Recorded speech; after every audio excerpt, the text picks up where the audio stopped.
네? 네, 조용히 할 테니까 여러분 대신에 조용하니까 집중하고 조이지 말고 들으셔야 됩니다.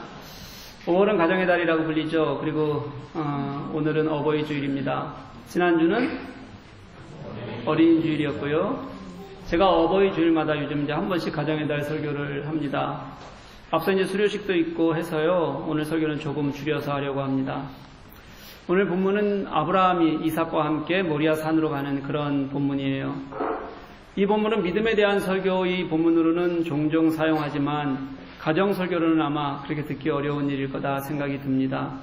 제가 특별한 게 있어가지고 남들은 믿음 설교를 하는 걸 갖고 가정 설교를 하겠습니까? 그러니까 여러분 오늘 설교는 묻지도 말고 따지지도 않는 걸로 하십시다. 그냥 강의 안 하는 거예요. 오늘은 제가요. 강의하지 않고 제가 그저 이전에 이 말씀을 묵상하면서 가졌던 설교자에게 하나님께서 묵상을 통해 주셨던 마음을 같이 좀 나누어 본다라는 생각으로 오늘은 함께 들으셨으면 좋겠습니다. 저도 그런 날이 한 번쯤은 있어야죠. 그렇죠? 네. 하나님께서 아브라함을 부르셨습니다. 그리고 하나뿐인 아들인 이삭을 데리고 모리아로 가서 이삭을 번제로 바치라고 하십니다. 그 다음날 일찍 아브라함은 짐을 챙겼습니다. 나귀의 안장을 지었고 번제에 쓸 땔감을 준비했습니다. 그리고 하인 두 사람과 함께 하나님께서 일러주신 길로 떠나게 됩니다. 아브라함이 살고 있던 곳이 브엘세바였어요. 이 브엘세바에서부터 약 사흘 길쯤 걸어서 이 모리아 산에 도착하게 됩니다. 저는 오늘 이 모리아 산에 도착해서 이 아브라함의 마음을 같이 한번 본문을 통해서 같이 한번 새롭게 한번 읽어보고 싶습니다. 4절 말씀 우리 같이 한번 읽어볼게요. 4절 같이 읽습니다. 시작. 제3일에 아브라함이 눈을 들어 그곳을 멀리 바라본지라. 아멘. 이삭과 함께 걸었던 시간이 얼마라고요? 3일이요. 하나님께서는 근데 그 전날 말씀하셨어요. 그러니까 번민과 고뇌와 결정까지 합치면 며칠일까요? 4일이요. 그렇게 하나님께서는 아브라함에게는 4일을 그리고 이삭과 아브라함이 함께 걷는 시간 3일을 그렇게 허락해 주셨습니다. 어떤 시간이었을 것 같아요, 여러분? 아브라함에게요. 아마 마음이 어떻건 보이는 모습은 그랬을 겁니다. 아브라함은 오롯이 이삭과의 시간만 갖고 있는 거잖아요. 그러니까 아버지와 아들이 많은 대화를 나눴을 겁니다. 어떤 대화가 있었을까요? 이삭 너는 하나님께서 성취로 주신 하나님의 약속이었다.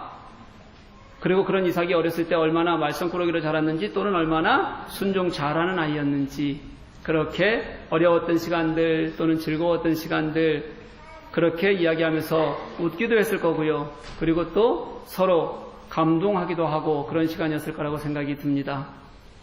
여러분 그 시간이 얼마나 애틋했겠어요. 그죠?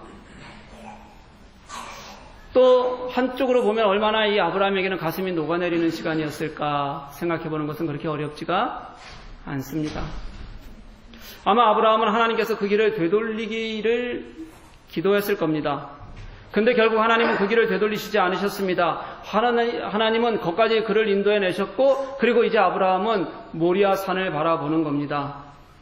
왜 아브라함은 거기까지 왔을까? 왜 아브라함은 중간에 빠지지 않았을까? 피하지 않았을까? 그에게는 이삭을 사랑하는 아비의 마음이 분명히 있을 텐데요. 그리고 그게 굉장히 클 텐데요. 그리고 그게 하나님의 약속이었잖아요. 우리는 이걸 가지고 왈가왈부 많이 합니다. 그래도 아브라함은 믿음이 있어서야. 나는 절대로 그렇게 못해. 딱 두 가지밖에 없어요. 아브라함은 믿음이 있어서 그렇고 나는 절대로 그렇게 못해. 우리가 대답하는 게 한계가 그거예요. 그냥. 정말 그게 다일까? 아비의 마음이 있었던 아브라함은 그 길을 걸었습니다. 처음에는 아마 이렇게 생각했을 거예요. 하나님께서 그러실 리가 없어. 하나님께서는 사람을 제사의 제물로 바치기를 원하시는 분이 아니시잖아. 그것도 멈추시고 못하게 하신 분이잖아. 그러니까 하나님께서는 분명히 이 길을 멈추실 거야. 이런 기대가 아브라함에게는 분명히 있었을 겁니다. 그런데 저는 그 다음에 이렇게 생각이 들었어요. 처음에 아브라함은 그렇게 봤을 거예요. 자신이 이삭을 보는데 이삭을 보는 눈이 자신의 눈이었을 겁니다. 분명히 하나님 이 아이 어떻게 하실 건데요? 하나님 이 아이 살려주셔야 되잖아요. 하나님 사람을 제사로 지내는 분 아니시잖아요. 그런데 시간이 지나면서 아브라함은 아마도 하나님의 마음으로 이삭을 보게 되었을 것 같아요. 결국 아브라함이 깨달은 것은 저는 그렇게 생각해요. 내가 가진 사랑보다 하나님께서는 더 크고 넘치는 사랑으로 그 사랑의 하나님께서 직접 누구를 보고 계신다? 이삭을 보고 계실 것이다. 그게 어떤 경우도 뛰어넘는 하나님의 성품에 가장 맞고 하나님의 구속교회에게 가장 정확한 그런 모습이었을 거예요. 이미 아브라함은 그렇게 깨달았을 겁니다. 이삭의 생명이 이미 하나님의 교회 안에 어떻게 되어 있다고요? 들어있다. 그 안에서 하나님께서는 그를 선하게 인도하실 것이다. 그렇게 해서 여러분, 오늘 하나님께서 이삭을 바치라고 했던 곳이 이름이 뭐라고요? 모리아. 그게 보다라는 마르에라는 단어하고요. 당시 하나님의 이름 예호바, 합성어예요. 하나님이라는 단어와 보다라는 단어의 합성어. 그 합성에서 뜻이 뭐냐면 하나님께서 보이신 곳. 이 모리아가 그런 뜻이라는 것과 그렇게 하나님께서 보이셨던 그곳이 나중에 예루살렘 성전이 세워지는 장소였다는 것은 아마 그래서 놀라운 일이 아닐지도 모르겠어요.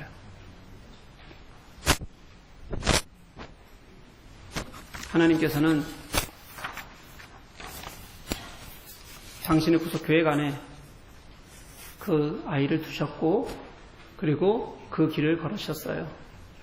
아브라함이 보았던 것은 하나님이 이삭을 보고 계시는구나. 하나님의 시각이었다는 겁니다. 저는 다시 한번 아브라함에게로 돌아가 봅니다. 그리고 저는 여기서 우리 그리스도인의 가정을 한번 보고 싶어요. 아브라함은 이삭을 포기한 게 아닙니다, 여러분. 아브라함은 하나님도 포기하지 않았습니다. 아브라함은요, 아비의 마음으로 이삭을 보았고 또 하나님의 계획과 하나님의 마음으로 이삭을 볼 줄 아는 사람이었습니다. 그 결과가 뭐냐면 믿음으로 하나님을 본다, 믿음으로 이 삶을 본다는 것이 무엇인지를 아는 사람의 본이 되어졌습니다. 그게 아브라함입니다. 요즘 교회의 젊은이들이 사라져갑니다. 청소년들이 교회를 떠나려고 합니다. 자녀들의 신앙을 염려하는 교우들이 많습니다. 아이들이 교회에 나오지 않아서 염려하는 성도들도 있고요. 지금은 교회에 나오지만 자꾸 아이들이 교회를 빠지고 싶어하는 마음이 점점 커져서 그래서 자녀 때문에 고민하시는 분들도 있습니다. 신앙이 아니라 그냥 우리 가정만 보더라도 마찬가지인 것 같습니다. 현대사회는요, 가정의 위기가 점점점 커지는 사회를 우리는 분명히 살아가고 있습니다. 왜 그럴까요? 왜 신앙의 위기가 오고 왜 가정에 어려움이 올까요?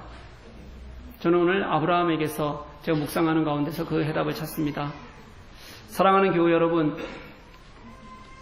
자녀도 포기하지 말아야 되고요. 하나님도 포기하지 않는 여러분 되시기를 간절히 소망합니다. 우리요, 너무 눈에 보이는 것, 세상에 매여서 사는 것 같아요. 한두 번 그냥 자녀가 잘 안 나오려는 그분들 얘기하는 게 아니에요. 그냥 우리 삶을 얘기하는 거예요, 여러분. 공부해라, 또 공부해라, 학교 늦지 말아라, 학원 가라, 그렇게 강조하시는 분들이 실제 아이의 신앙은 주일 예배 한 번 가는 것, 그거에게는 별 관심이 없는 경우가 많습니다. 주중에 좀 신경 쓰죠. 큐티도 하라고 얘기하고요. 성경도 좀 읽으라고 얘기하고요. 그건 여러분 가만히 속을 들여다보면 신앙에 대한 안타까움이라기보다는 뭐에 가까워요? 잔소리에 가까워요. 그냥 안 해도 그만인 거예요. 세상의 일, 세상의 방법에는 온갖 마음을 쓰면서 하나님의 일은, 하나님의 생각에는 무관심한 것이 사실은 우리 믿는 그리스도인의 가정에도 우리들에게도 그대로 드러나고 있는 것이 아닌가 생각이 들어요. 자녀들이 나빠서 교회를 떠나는 것이 아닙니다, 여러분. 아마도 우리는 아니라고 생각할지 모르지만 우리의 치우친, 세상에 치우친 삶을 아이들도 미리 그들도 습득했고 그래서 그게 좋은 것이라고, 그래서 하나님이 없어도 괜찮다는 마음으로 그들이 흘러가고 있는 것일 거예요. 아마도 그럴 가능성이 큽니다. 그러니 사랑하는 여러분, 우리 하나님의 눈으로 가정을 볼 수 있기를 간절히 소망합니다. 하나님은 가정을 살리시는 분이세요. 하나님은 무너진 가정을 세우는 방법을 알고 계시는 분이십니다. 오늘 저는 오늘 말씀 속에서 그렇게 느껴져요. 자녀를 포기하지 않는 겁니다. 가정을 포기하지 않는 겁니다. 하나님도 포기하지 않는 겁니다. 이 좋은 방법이 뭐냐면 우리의 가정 중심에 하나님을 세우는 거예요.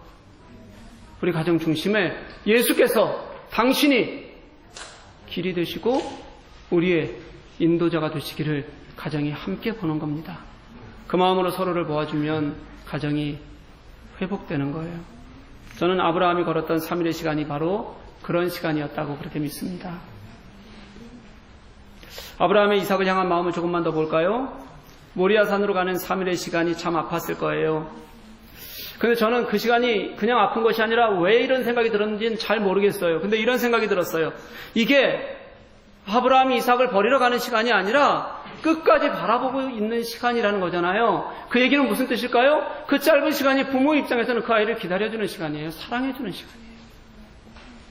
부모는 가지고 있는 모든 시간을 기다려주고 그리고 사랑으로 그 아이를 바라봅니다. 그게 하나님께 맡기는 신앙으로 변하는 거예요. 하나님이 선하게 인도하실 거다고요.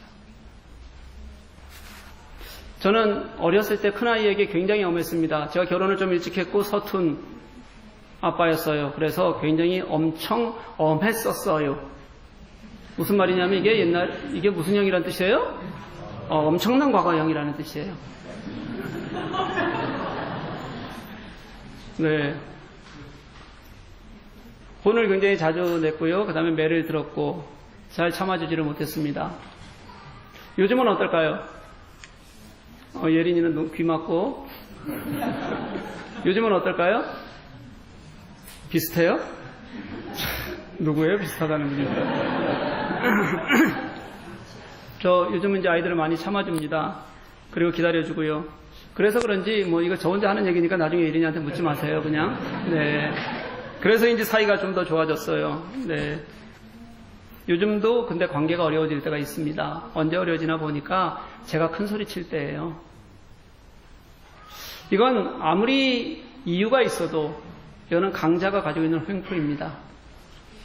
왜냐하면 아이들은 이유가 있어도 어른들에게 큰 소리 치지 못하거든요. 혼내듯이 큰 소리 치지 못하거든요. 그럴 수가 없기 때문에 이건 강자의 횡포입니다. 그렇게 한번 생각해 봤습니다. 제가 목소리가 높아지는 일이 없어질 때 아마 그때 제가 진짜 아빠가 되지 않을까. 평생 어렵겠죠, 여러분? 네. 어쨌든 그렇지 않을까 싶어요. 곰곰이 한번 생각해 봐요.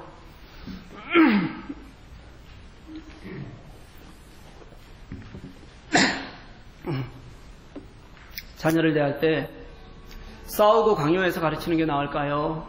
아니면 참아주고 기다리고 부모의 모습에서 배우게 하는 게 나을까요?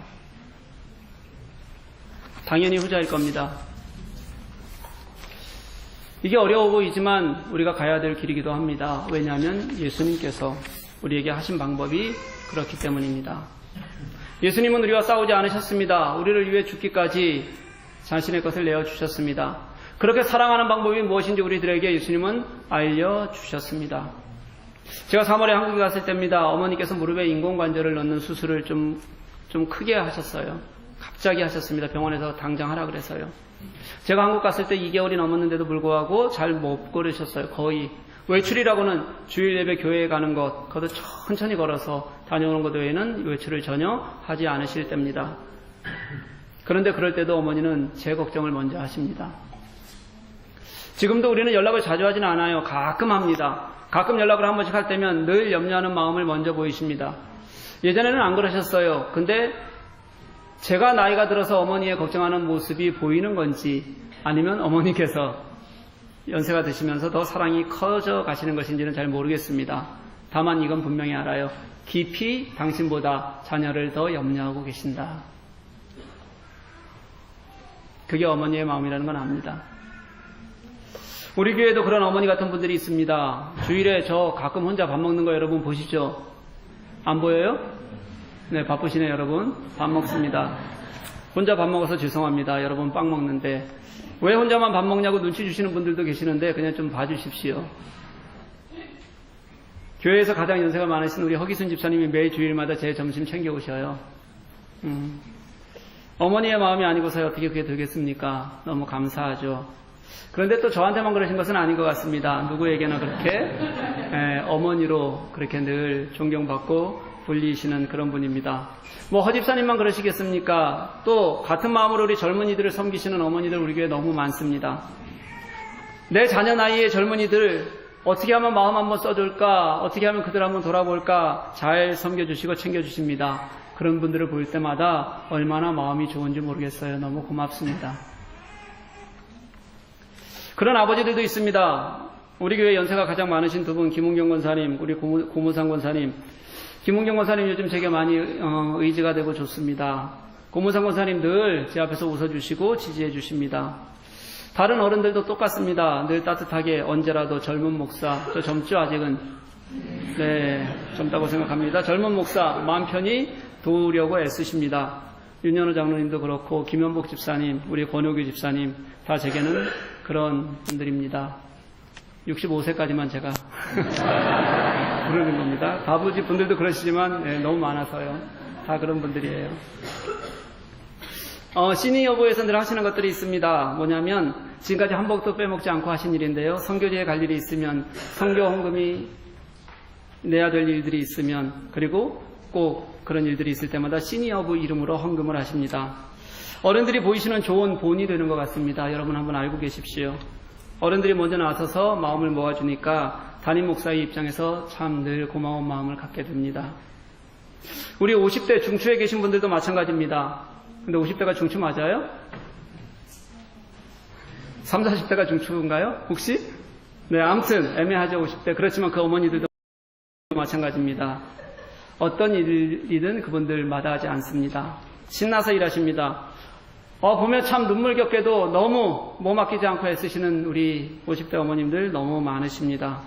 그렇다고 절대 큰 소리로 교회를 혼란스럽게 하는 일도 없으십니다. 그래서 그런가 우리 교회는 그렇게 큰 문제가 없는 교회입니다.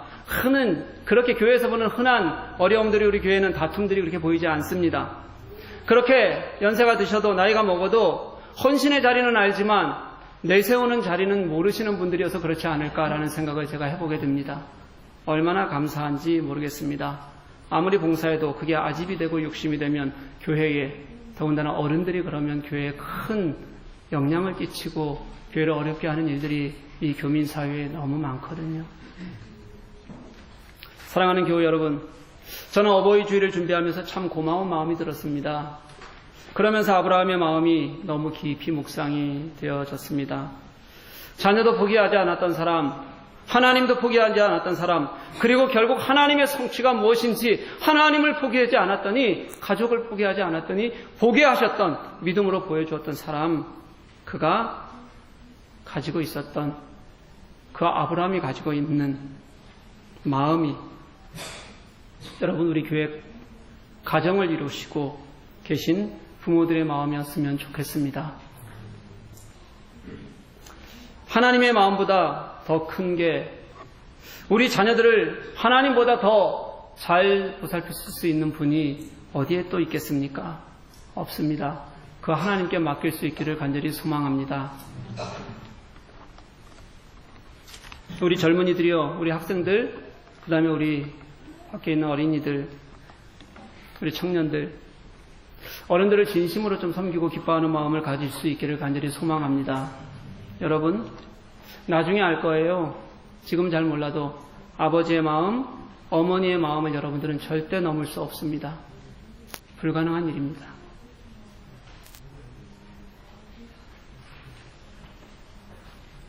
사랑하는 교회 여러분, 저는 그렇게 우리 교회가, 우리 교회 모든 가정이 그렇게 늘 주님과 함께 세워지고 아름다워지는 그런 교회가 될 수 있기를 주님의 이름으로 간절히 축복합니다. 아멘.